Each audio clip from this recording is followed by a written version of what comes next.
Namaste. Myself Dr. Nisha Tandre, MD Panchakarma. Currently, I'm working as a consultant at Panchakarma department at Index Ayurved Hospital and Research Center. आज हम पंचकर्म क्या है इसकी जानकारी लेंगे। पंचकर्म यानी 5 कर्म: वमन, विरेचन, बस्ती, नस्य एंड रक्तमोक्षण।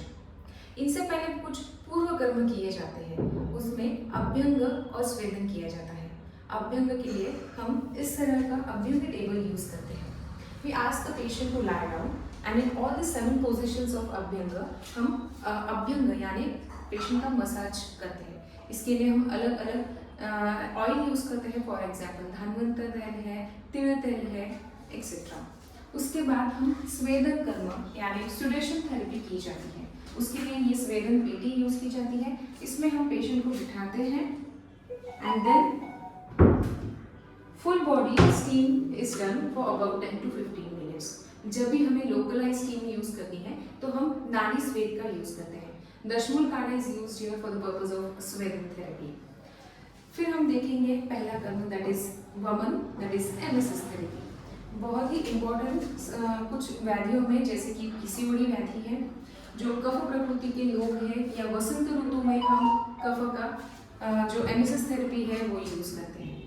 सेकेंड इज विरेचन थेरेपी यानी परगेशन थेरेपी। स्किन डिजीज हो, हाइपर एसिडिटी हो, जो भी पित्त प्रकृति के लोग हैं, शरद ऋतु में यानी अक्टूबर हीट में जो तकलीफ होती है उसमें हम विरेचन कर्म करते हैं। थर्ड इज बस्ती। इसे अर्ध चिकित्सा भी कहा जाता है। बस्ती सभी वात दोषों में यूज किया जाता है। संधि वात, वात रक्त, आम वात, ऐसे सब संधियों के व्याधि में बस्ती का उपयोग है। उसके बाद रक्त मोक्षण यानी ब्लड लेटिंग। शरीर में जो अशुद्ध रक्त है उसे बाहर निकाला जाता है। इसके लिए हम लीचेस का भी यूज करते हैं, उसे हम जलों का उच्चारण कहते हैं। Then next is nasya. नस्य कर्म नेजल ट्रैक में यानी नाक में औषधि तेल या काढ़ा या हर्ब्स का एक्सट्रैक्ट निकाल के डाला जाता है। यहाँ पे हम अनु तेल, कुमकुम आदि तेल ऐसे डिसीज के हिसाब से और रोगी के हिसाब से यूज करते हैं। इसके लिए हम पेशेंट को लिटाते हैं, then we use cushion under the shoulder और perfect angle, for example 45 degree angle set करके पेशेंट के नेजल ट्रैक में दोनों नॉस्ट्रल्स में हम ऑयल डालते हैं and then even we give some amount of swedan therapy so that जो कफ है वो पूरा बाहर निकल जाए और जो दोष स्रोतों में आ गए हैं वो बाहर निकल जाए। ऐसे हम नस्य कर्म भी करते हैं।